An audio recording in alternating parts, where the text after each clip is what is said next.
Dažnas klausimas mūsų klientų, ar šelbau sistema yra šilta. Taip, šelbau sistema atitinka A++ klasę, kuri reikalaujama Lietuvoje. Kaip galite matyti lentelėje, tiek stogas, tiek grindys, tiek sienos pilnai atitinka A++ klasę. Pakalbėkime apie kainą. Kaip matote lentelėje, turime du pastatus.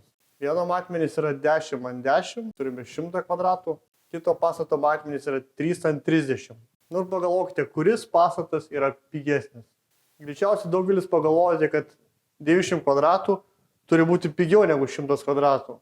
Tačiau atkreipime dėmesį į skaičius realybėje. Pirmo pastato atveju, kuris yra 100 kvadratinių metrų, turime kraštinės 10x10. Tai yra, mūsų perimetras yra 400 bėginių metrų. Kito pastato atveju turime kraštinės 30, 30 ir 3, tai turime 66 metrus.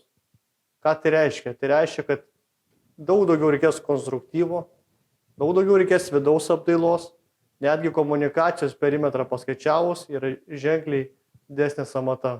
Taigi, vertinant konkretų projektą, mes laiką prašom atsiųsti duomenis su planu ir mes jums paskaičiuosime kainą. Mes maloniai laukiame jūsų Kaune savo ofise gyvai apžiūrėti mūsų stendą ir aptarti detalės.